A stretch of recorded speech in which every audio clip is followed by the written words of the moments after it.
ರಾಜ್ಯದ 12ಕ್ಕೂ ಹೆಚ್ಚು ಜಿಲ್ಲೆಗಳಲ್ಲಿ ಮಳೆರಾಯ ತನ್ನ ಆರ್ಭಟವನ್ನ ಮುಂದುವರಿಸ್ತಾ ಇದ್ದಾನೆ. ಅದರಲ್ಲೂ ಕೂಡ ವಿಜಯಪುರದಲ್ಲಿ ಮಳೆಯಿಂದ ಕೆಲ ಅನಾಹುತಗಳು ಕೂಡ ಆಗ್ತಾ ಇದೆ, ಕೆಲ ಅವಾಂತರಗಳು ಕೂಡ ಸೃಷ್ಟಿಯಾಗಿದೆ.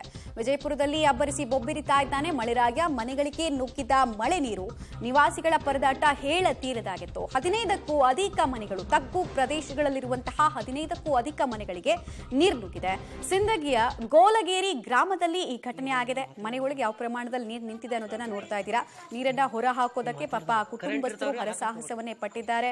ಪೀಕ್ಲಾಟ ಆಗಿದೆ ಅವರಿಗೆ. ರಾತ್ರಿ ಮಳೆ ಬಂದ್ರಂತೂ ಅವ್ರಿಗೆ ನಿದ್ದೆಯನ್ನೇ ಆ ಮಳೆರಾಯ ಕಸಿದುಕೊಳ್ಳೋ ಪರಿಣಾಮ ಬಹಳ ಶಾಪ ಹೊಡ್ಕೊಂಡೆ ಅಲ್ಲಿ ನೀರನ್ನು ಆಚೆ ಹಾಕ್ತಾ ಇದ್ದಾರೆ. ಸಿಬ್ಬಂದಿಗಳು ನಮ್ಮ ಸಹಾಯಕ್ಕೆ ಬರಬೇಕು ಅಂತ ಅನೇಕ ಕಡೆ ಕೇಳ್ತಾ ಇದ್ದಾರೆ, ಆದರೆ ಆ ಮಟ್ಟಿಗೆ ಅವ್ರಿಗೆ ಸಹಾಯ ಸಿಗ್ತಾ ಇಲ್ಲ.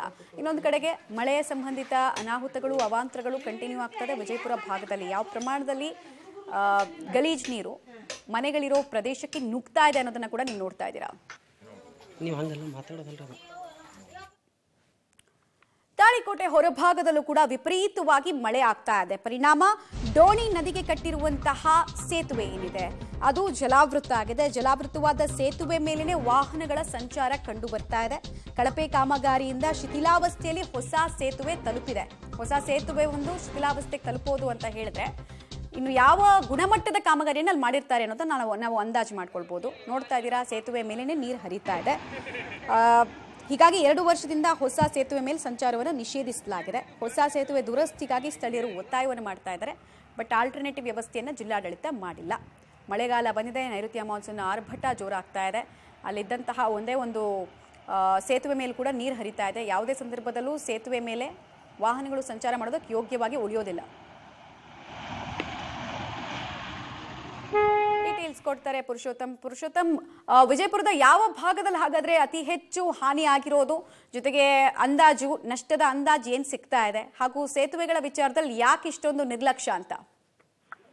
ಮಮತಾ, ಏನಂತಂದ್ರೆ ಕಳೆದ 2 ದಿನಗಳಿಂದ ವಿಜಯಪುರ ಜಿಲ್ಲೆಯಲ್ಲಿ ರಾತ್ರಿ ಆದ್ರೆ ಸಾಕು ಮಳೆ ಆರ್ಭಟ ಜೋರಾಗಿದೆ ಅಂತ ಹೇಳ್ಬೋದು. ಈ ನಿಟ್ಟಿನಲ್ಲಿ ಏನಂತಂದ್ರೆ ಹಳ್ಳ ಕೊಳ್ಳಗಳು ಸೇರಿದಂತೆ ಡೋಣಿ ನದಿ ಉಕ್ಕಿ ಹರಿತಾ ಇದೆ.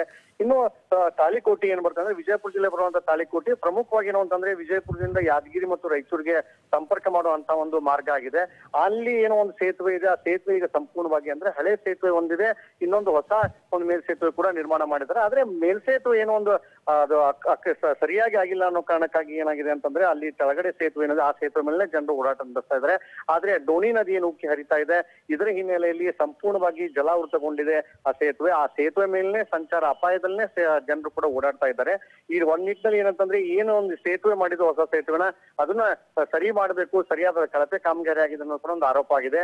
ಆ ಕಳಪೆ ಕಾಮಗಾರಿ ಆಗಿದ್ದಕ್ಕೆ ಅದರ ಮೇಲೆ ಹೆದರು ಓಡಾಡಕ್ಕೆ ಕೂಡ ಜನರು ಆತಂಕ ಪಡ್ತಾ ಇದ್ದಾರೆ. ಅದೇ ಕಾರಣಕ್ಕೆ ತಮ್ಮ ಜೀವನ ಗಟ್ಟಿಯಾಗಿ ಇಟ್ಕೊಂಡು ಈ ರೀತಿ ಒಂದು ಸಂಪೂರ್ಣ ಜಲಾವೃತಗೊಂಡಂತ ಡೋಣಿ ನದಿನ ದಾಟ್ಕೊಂಡು ಈ ಸೇತುವೆನ ದಾಟಿ ಬೇರೆ ಕಡೆಗೆ ಹೋಗ್ತಾ ಇದ್ದಾರೆ. ಈ ನಿಟ್ಟಿನಲ್ಲಿ ನೋಡೋದಾದ್ರೆ ವಿಜಯಪುರ ಜಿಲ್ಲೆಯಲ್ಲಿ ಸಾಕಷ್ಟು ಮಳೆ ಆಗಿದೆ. 84 ಮಿಲಿಮೀಟರ್ನಷ್ಟು ಮಳೆ ಆಗಿದೆ. ಕೆಲವೊಂದು ಕಡೆ ದೇವರಿಪುರಿಗೆ ಅಂತ ಏನೋ ಒಂದು ತಾಲೂಕು ಬರ್ತದೆ, ಅಲ್ಲಿ 120 ಮಿಲಿಮೀಟರ್ನಷ್ಟು ಮಳೆ ದಾಖಲಾಗಿದೆ. ಈ ನಿಟ್ಟಿನಲ್ಲಿ ನೋಡೋದಾದ್ರೆ ಜೂನ್ ಮೊದಲನೇ ವಾರದಲ್ಲಿ ಈ ರೀತಿ ಮಳೆ ಆಗಿದ್ದು ಜಿಲ್ಲೆಯ ಜನರಿಗೆ ಸಂತೋಷ ತಂದಿದೆ ಅಂತ.